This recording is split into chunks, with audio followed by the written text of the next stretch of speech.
स्वागत है आपका एक बार फिर से मेरे YouTube channel bright future classes पे। आज मैं आपके लिए एक सवाल लेकर आई हूँ। सवाल है हमारा, एक बिंदु A से जो वृत्त के केंद्र से 5 सेंटीमीटर दूरी पर है, वृत्त पर स्पर्श रेखा की लंबाई कितनी है? 4 सेंटीमीटर है, तो वृत्त की त्रिज्या ज्ञात कीजिए।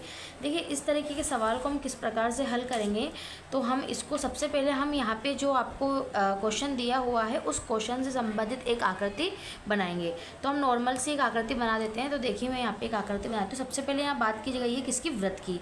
तो हमने यहाँ पे एक बनाया है वृत्त, ठीक है। तो ये मैंने यहाँ पे वृत्त का निर्माण कर लिया है, ठीक है। उसके बाद में हमें क्या करना है? वृत्त के केंद्र से, तो वृत्त का जो केंद्र होता है वो कहाँ होता है? इस जगह पे, बिल्कुल बीचों बीच को हम क्या मानते हैं? हमेशा वृत्त का केंद्र मानते हैं। तो उस केंद्र को हमने क्या नाम दे दिया? फिलहाल के लिए ओ नाम दे दिया, ठीक है। तो ये हमने ओ नाम दे दिया है। अब क्या बोल रहा है वो कि वृत्त के केंद्र से 5 सेंटीमीटर दूरी पर क्या है? एक वृत्त है, बिंदु ए है, तो 5 सेंटीमीटर मान लिया कि जो वृत्त से 5 सेंटीमीटर दूरी पे क्या है? एक बिंदु है जिसका नाम ए है, और वृत्त पर स्पर्श रेखा की लंबाई कितनी है? 4 सेंटीमीटर है। तो स्पर्श रेखा यहाँ से इस तरह से होती है, तो हमने यहाँ पे जो स्पर्श रेखा है वो इस तरह से यहाँ पे खींच ली है, ये देखिए। और वृत्त से लेके यहाँ तक, जैसे कि मैं यहाँ से लेके इसको यहाँ तक लेती हूँ, तो ये कितनी है? 5 सेंटीमीटर। और इसको मैंने नाम क्या देना है? इसको ए नाम देना है, ठीक है।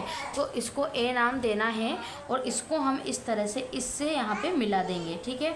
और इसको हमने कोई सा भी नाम दे देना है, तो मैंने यहाँ पे क्या नाम दे दिया? पी नाम दे दिया, ठीक है। तो ये आकृति का निर्माण हमने यहाँ पे कर लिया। और जो पी ए थी हमारी, वो कितनी थी यहाँ पे? 4 सेंटीमीटर।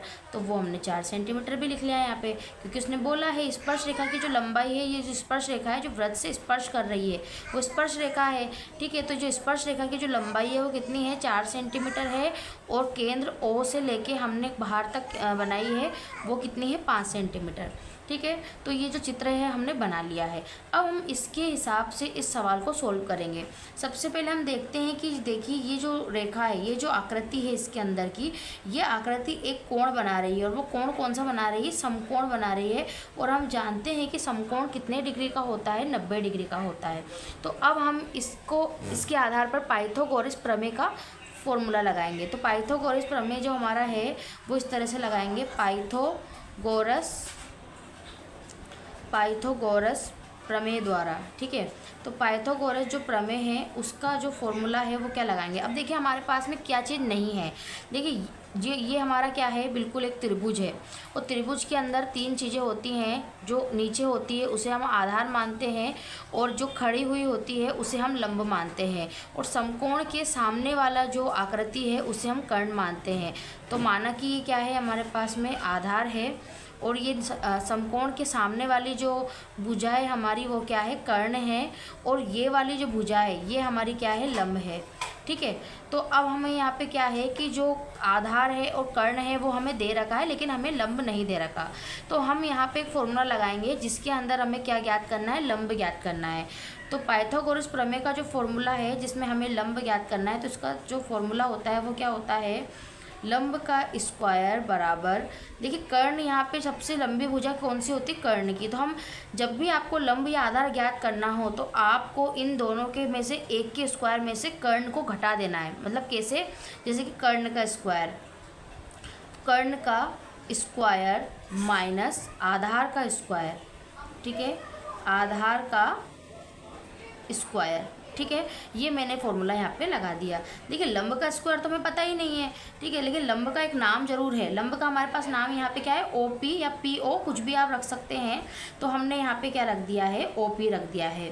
तो OP का स्क्वायर, ठीक है।